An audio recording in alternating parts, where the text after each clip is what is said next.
Oke. Oke teman-teman ya, kali ini kita berada di sebuah tempat. Tempat ini berdekatan dengan Patirtan Jolotundo. Dan tempat ini adalah saksi bisu sebuah sejarah yang sangat luar biasa ya. Bahwasanya Raja Airlangga ya di sini ya. Ternyata putri dari pewaris tahta lebih memilih untuk menjadi seorang pertapa. Nah ya itu, Ya. jadi memang di abad ke-11 Ya. itu ternyata ada hubungan yang mesra antara Jawa Timur dan Pulau Bali. Tahun 1016 Masehi, putra mahkota Bali yang bernama Airlangga Ya. ternyata menikah dengan putri Raja Dharmawangsa Teguh, penguasa Jawa Timur. Ya. Namun tahun itu juga di malam pesta pernikahan ternyata istana dan pesta pernikahan diserang oleh Raja Wirawiri dari Loram, sehingga kemudian semua kerabat kerajaan itu tewas ya, istana terbakar hebat yang dikenal dengan Mahapralaya. Untungnya saja Airlangga bersama penasehat spiritualnya Empu Narotama dan istrinya Dia Laksmi berhasil melarikan diri di lereng gunung Penanggungan atau Pucangan pada waktu itu ya. Nah disitulah kemudian bertapa selama 3 tahun. Akhirnya banyak masyarakat yang mendatanginya, tokoh-tokoh masyarakat, agar Airlangga diangkat menjadi raja. Dari situlah kemudian tahun 1019 Airlangga menobatkan diri sebagai raja dan membuat istana di Watan Mas, saat ini Watan Mas Jedongngoro. Nah disitulah kemudian yang bertindak atau yang menjabat sebagai Mahamantri Hinu atau yang disebut dengan Sang Pangeran tidak lain adalah Sang Ramawijaya Sang Rama lupa saya. Sang Ramawijaya. Nah, Sang Ramawijaya Dharma Prasada Tunggadewi. Nah, atau yang dikenal dengan Kili Suci. Nah, kita bahas sekarang ini berada di sumber candi Dewi Kili Suci, sehingga Kili itu juga sebenarnya ejaan lama bagi para pertapa perempuan, itu juga disebut Kili.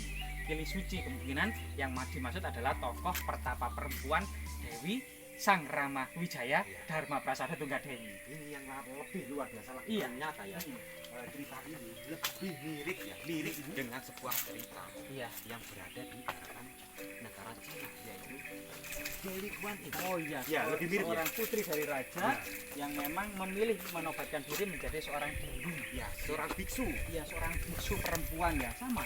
Dewi Kili Suci itu sebenarnya menjadi seorang biksu Buddha juga. Karena salah satu pertapaannya adalah Gua Slomangleng yang ada di Kediri. Itu juga diduga gua pertapaan dari Dewi Kili Suci. Dan di lokasi ini ya, saat ini banyak pohon rambu Mbak, yang sedang berbuah lebat, serta beberapa bangunan baru ya untuk memfasilitasi para peziarah atau ya, para lelaku ini pernah diperbaiki tapi terbengkalai juga ya, agak ya ada beberapa bangunan yang agak terbengkalai di sini ya. Itu sering dipakai untuk melakukan sebuah ritual. Nah, itu bukan bontotan Pak? Bukan, ini adalah bunga. Oh, bunga-bunga. Bunga ya. Oh, di sini banyak sekali orang ritual yang bisa Melihat atusnya, ding. Kita mandi ya. kita ya sebelum memasuki area suci yang juga pertapaan dari Dewi Kili Suci ini, biasanya masyarakat ini dianjurkan untuk mandi. Iya, pada masa dahulu itu juga ada namanya mandi suci Mbak. Banyak sekali mitos-mitos yang berada di sini.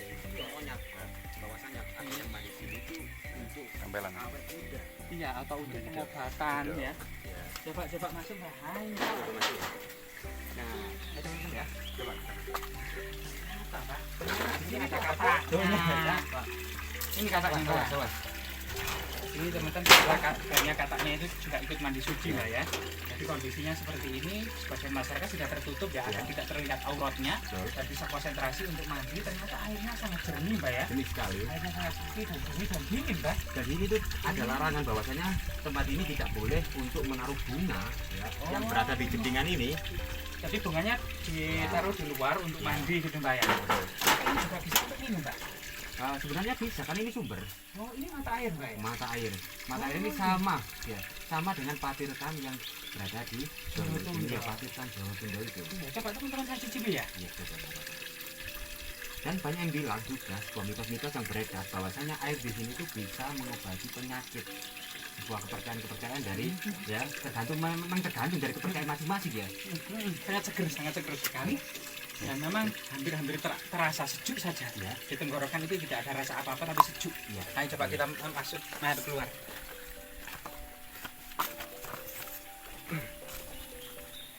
Nah, kebetulan saat ini banyak para peziarah juga ya. Nah, ini salah satu ini. Bu, dari mana, Bu? Aslinya dari mana, Bu? Surabaya mana? Benowo. Oh, Benowo, Surabaya Barat. Iya. Saya Mojokerto sini saja. Ya, kita coba mau. Banyak, Bu. Buatan apa, Bu? Mboten Semut, apa. ya? Ada berapa? Cuma Dua saja. Izin ikut ya, Bu. Iya. Nah, teman-teman, kali ini kita akan coba lihat sebuah tempat ritual ya. Ini tempat yang paling Mungkin teman-teman masih mensangsikan kalau di sini dahulu memang tempat bersejarah ya. Ya. Dan mungkin teman-teman yang lainnya masih belum mempercayai kalau di sini tempat bersejarah. Ternyata di depan sini penuh dengan batu bata kuno. Yang diduga batu bata ini era abad ke-11 ya. Ke-11 atau ke-10 ke-11 Masehi dari ketebalannya. Dan ini merupakan situs kuno yang sampai saat ini digunakan sebagai situs religi. Misalnya Pak.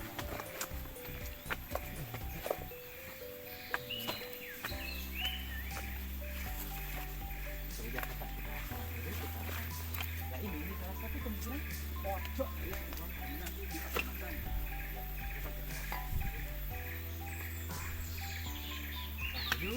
Rahayu.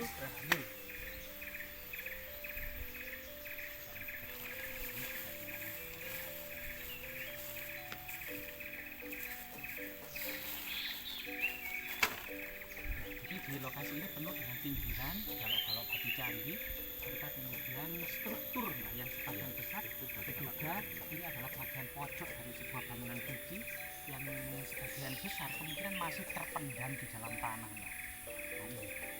Yang ternyata batu batanya itu semuanya ketebalannya sekitar 8 cm ya. Mengingatkan batu bata kita abad ke-10 ke-11 Masehi. Karena memang ini berdekatan dengan situs Patirtaan Jolotundo yang dibangun pada masa Kerajaan Medang.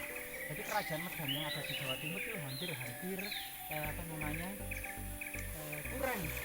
kurang familiar bagi masyarakat milenial saat ini ya. Karena yang diingat mungkin Kahuripan, Kadiri, Singosari, terutama Majapahit yang ada di Jawa Timur ya, kemudian Demak, Pajang dan sebagainya. Namun sebelum Kahuripan itu ternyata kerajaannya adalah Medang. Nah itu yang didirikan oleh Empu Sendok tahun 929 Masehi. Jadi suasananya kelihatannya masih begitu alami, mengingatkan suasana-suasana di abad ke-10 ke-11 gitu ya. Nah, sebuah lereng pegunungan yang pada masa kuno yang disebut dengan Pawitra ya. Gunung Penanggungan. Gunung Pawitra itu malah gunung suci ya. Jadi ada beberapa sumber historis, misalnya negara Kertagama itu juga menyebut bahwasanya rombongan bangsawan Majapahit Hayam Wuruk gitu ya, setelah dari Jawa dan Jawi melewati Padamaian, Kalawan, itu kemudian menyusuri sebuah lembah dan jurang ya, di situ melewati Pawitra. Nah itu, dan di dalam jurang itu ada semacam asrama yang sangat indah, kemungkinan lewat Wonosunyo yang saat ini, kemudian ke itu Pak, Ngoro itu loh. Nah lewat Gempol dari Wonosunyo itu ada jalan ke itu loh, yang ikut Mojokerto itu loh, yang pernah viral Mbak, yang di Madura itu loh Mbak. Iya, ya, yang kemarin itu longsor kemarin. Ya Ya, itu Mbak. Nah itu juga ada berita yang lain, yaitu kitab Tantu Pagelaran, di mana kemudian para dewa itu mengangkat puncak gunung Himalaya yang ada di India untuk dibawa ke Pulau Jawa. Itu Pulau Jawa itu dikatakan dalam kitab Tantu Pagelaran itu terombang-ambing di atas lautan.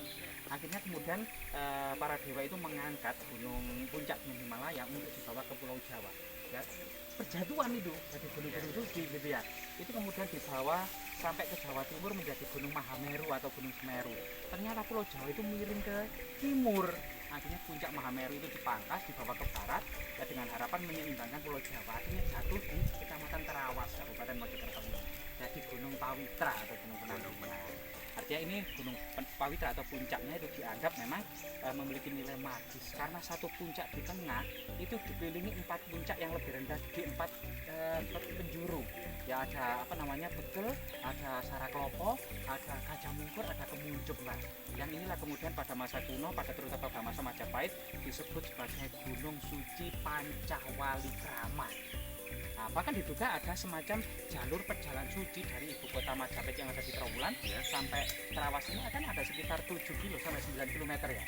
Nah, sekitar 9 km ini ada sekitar dua jalur suci, yaitu yang dikenal dengan jalur Tirta Yatra dan Dharma Yatra.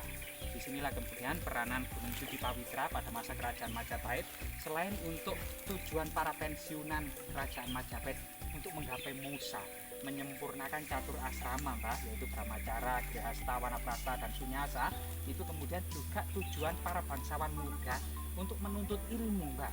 Jadi para pangeran muda, bangsawan muda itu diceritakan dalam cerita Panji yang ada di lereng gunung itu, Mbak. Ini lereng gunung ini, Mbak. Ini kan lereng gunung betul, iya. Itu di saat ini namanya situs Kendali Sodo. Memang Kendali Sodo ini nama pemberian masyarakat ya. Nah, itu kemudian ada relief yang di sini itu candi Panji, itu sowan ya, setengah bersujud kepada orang tuanya yang sedang tidur di waktu malam bersama Candra Kirana, Kadean yaitu Kertala, dan Punta yang saat ini menjadi Semar dan Petruk itu kan, Pak. Nah, itu kemudian relief kedua itu berjalan menyusuri hutan menuju sebuah gunung. Kelihatannya itu berjalan dari ibu kota Majapahit menuju Gunung Penanggungan atau Pawitra, Mbak. Nah, itu kemudian relief yang ketiga yang di atas itu, Mbak, itu terlihat Candra Kirana itu di pangkuan Panji sambil memainkan musik bina yang diiringi oleh Punta dan Kertala. Dari situ kelihatannya itu pecintaan Jorotundo yang dimaksud itu Panjuran ini, Mbak. Dan relief yang terakhir yang keempat yang di sini itu, Mbak, itu ternyata Candra Kirana, Punta dan Kertala serta Panji itu melihat hamparan lautan yang sangat luas. Kemungkinan itu yang dimaksud arti dari sebuah kebenaran itu, Mbak, atau manunggaling kawula Gusti, Mbak. Sebuah sejarah seperti itu mempunyai makna-makna dan pesan-pesan yang harus kita jabarkan sebagai lambang yang harus kita bawa di kehidupan sekarang menjadi hidup yang lebih baik. Tentunya seperti itu ya.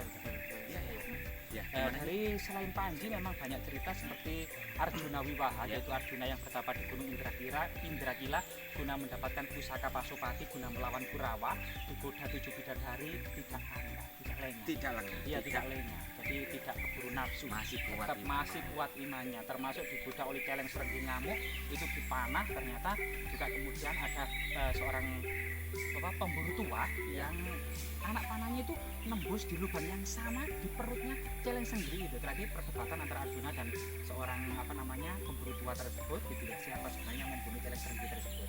Akhirnya kemudian pemburu tua tadi mewujudkan sosoknya sebagai Batara Siwa.